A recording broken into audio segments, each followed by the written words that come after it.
So I have a couple goals this morning, one of which is to try to get this ground scraped so that I can put some more black plastic down. I have just from here to the fence there to finish off this morning, but I thought that I would start off by scraping the ground and get some of these taller weeds out of the way. And we'll see how this does with some of these weeds, because boy, these are in good. Well, so far so good. It's easier if I go two-handed. Well, it didn't take long to clear that. Maybe 20 minutes. Not too shabby. So my point of this is to clear this so I can put the black plastic down. It's not to stop all the weeds. It's just to minimize the amount of stuff that I have to do and try to level out the grounds a little bit. Now, this is not your average Southern Virginia dirt. Normally it's neon orange because it's clay. This particular area that I have fenced in for the garden is actually where I have dumped poop. That sounds terrible, doesn't it? For years we owned alpacas, and so this ground is not nearly the clay that normally we would have. So if I go out back where we didn't dump poop for years, it would definitely be orange. And it dries up, dry as a bone, and the plants struggle. So we composted for years in this quarter-acre section and let it decompose, and it's probably been, well, 2013 was the last of the alpacas, and I came down with Lyme disease pretty bad, and so I had trouble walking, and that's when I found herbals, and that's kind of what started the I need to garden. So as soon as I was up and walking again, I started growing. But anyway, in the meantime, I'm out here. I'm gonna put the black plastic down. Not having grass here also helps me with not having as many ticks, which is always a bonus. And so I'm gonna finish out, this row stops right about here. I have to overlap and go all the way to the fence, because the idea is I'm going to put more of these awesome, you can see here in the background, more of these awesome beds, the raised beds. I don't even know how many I have. 2, 4, 6, 8, 10, 12, 13, 14, 15, plus some in the greenhouse. So I'm probably close to 20 of them now. And they're easy. If I need to move them, they're easy. So I absolutely love them. And I probably have room for, I don't know, 15, 20 more. And every month I just buy a couple, add two, add two, add two. And eventually I will have it exactly how I want it in here, and then I'll change my mind. And so I just keep adding raised beds, and eventually I will expand out of this area, and I will head that way, which is where the chickens are. So I will confiscate the front of the chicken barn area, and that's also where my IBC totes are that I collect rainwater. So I am perfectly okay with that, because I will have direct access to the rainwater. You can hear the chickens in the background. This is my favorite time to be in the garden, is out in the morning. It's a little chilly, so I have a sweatshirt on. This is one of my gardening sweatshirts. And whenever I come out, the chickens all come to say hi. They're waiting for me to throw them some weeds. But I'm not doing it today. These are going in the compost. I have one compost pile that will be for all the weeds, and that decomposes for a very, very long period of time before it goes into the soil. But I want to start another one. I want to have a hot compost and a cold compost. The cold compost is where the worms are.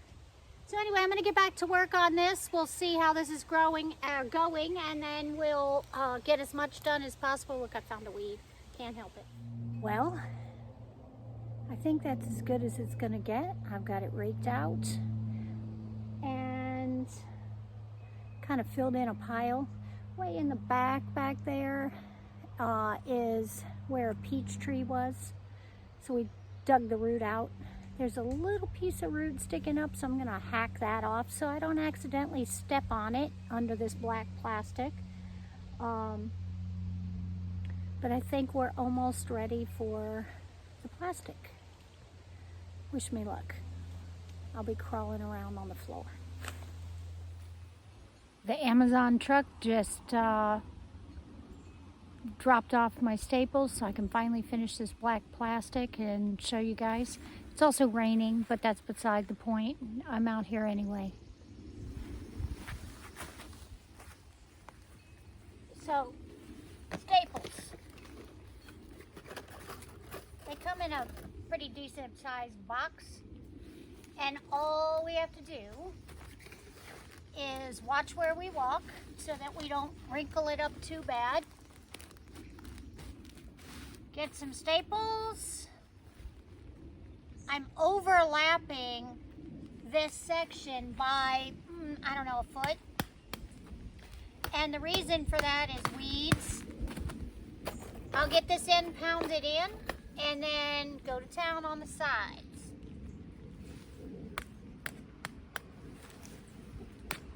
And they should go in really easy. If they don't go in easy, it is because it's running into something. It could be a rock, a root, or whatever. But I don't make it because they're not that strong. Any saggy parts where the ground is not even, I might put an extra staple in. And because this is a long walkway area, well, that one doesn't want to go in. There it is. It had to go around something. But because this is a long walkway area, I want to make sure that I put plenty of staples where the areas come together so that I don't run the wheelbarrow over it and rip it. It's pretty hard to rip this stuff though. Okay. I want to overlap on the sides, I don't know, a couple inches. Now all the rest of this is done in a 5-foot wide, and for some reason I ordered 4-foot wide. Par for the course. I'm going to try to go back and forth across so I stretch it as far as it'll go. Eventually on this side over here, I'll pull these staples to run the next one and just reuse the staples.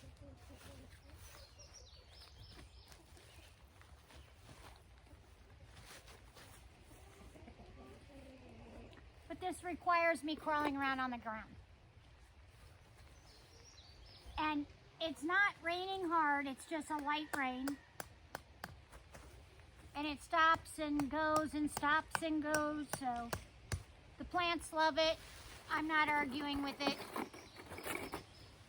It fills up the rainwater bucket.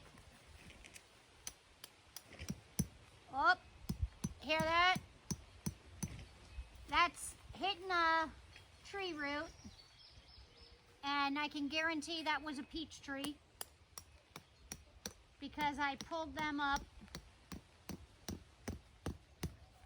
pulled the stumps out. They were in my way. I'm not a big fan of peaches anyway, and these had brown rot, which is a really hard thing to get rid of without chemicals. And I don't do chemicals in the garden because my neighbor has bees, a lot of hives, and I don't want anything messing with the bees. I need the bees to pollinate and give me lots of veggies, and I also need the bees for the honey. Get in there. Okay.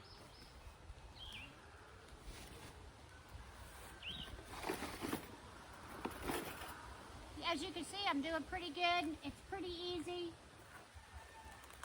Just where I overlap, I want to make sure it's tight.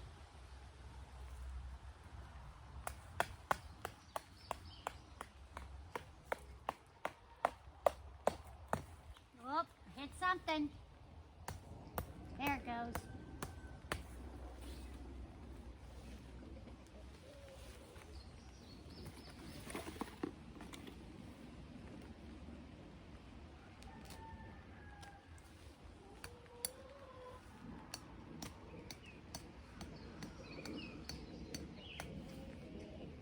Well, I wanted to get this down before it turned into a muddy mess because we scraped all the grass off of this area, and I don't want mud.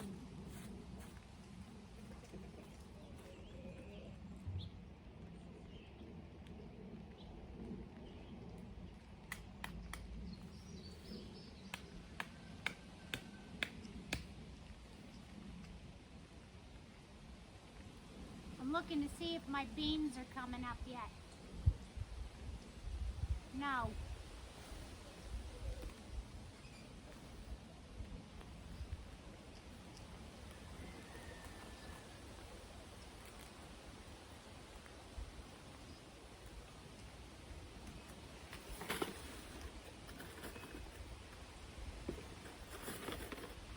Believe it or not, this little tiny box of Staples is pretty heavy. There's 200 in here. And just a couple years ago, it was about 12 bucks for that box. And now it's 20-some dollars. Not nice. All the prices are going up.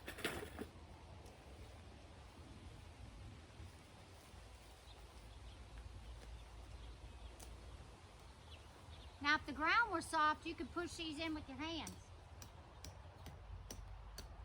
Oop, hit a tree root.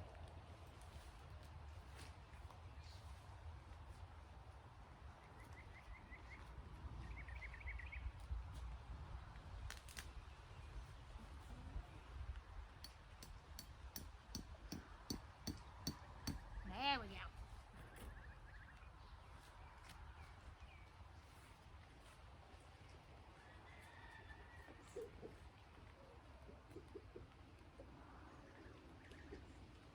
Now I'm going through both layers on this side. Almost to the end. I still have to figure out what I'm going to do with this honeysuckle because that stuff it lives forever. No matter what I do to it, it won't die.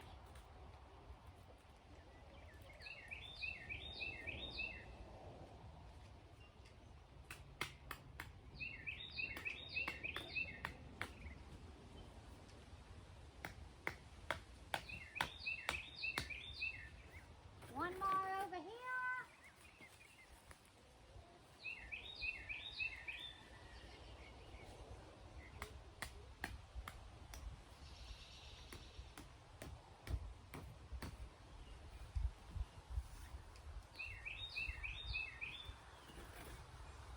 I've got probably 3 more rows that are about 60 feet across. to go, and I will have done a whole 1/4 acre in this. Now, my favorite part about this stuff is the no weeding or very little, and the ticks. Okay, we did it. So this is the end of that, and now you can see how that goes. So I still have to do this whole area over here, but as you can see, I've got a bunch of cut up tree branches and stuff over here. That has to be hauled off. And right beside the camera over off on this side is a whole bunch more that have to be hauled off. And then I'll have 2, maybe 3 rows that way that need to be done, probably 3 rows. And this whole fenced in area will be all the plastic, and that'll keep down on the weeds and the ticks. And then everything else, the chickens patrol. And they're fantastic at getting rid of the ticks and the grubs. But if I let them in here, they also get rid of all my fruits and vegetables. And while I let them have all the scraps and the ones that bunnies half eat and things like that, they don't get to pick them off the vine. And they'll absolutely do that. As it is on my grapevines, they jump up in the air to get the leaves and the grapes. So I have to figure out what to do with those. I'll have to pin them up more because they're having a fun time jumping up in the air after it. I'll try to get them on camera, but it's entertaining to watch, but I'm losing grapes doing that, so has to stop.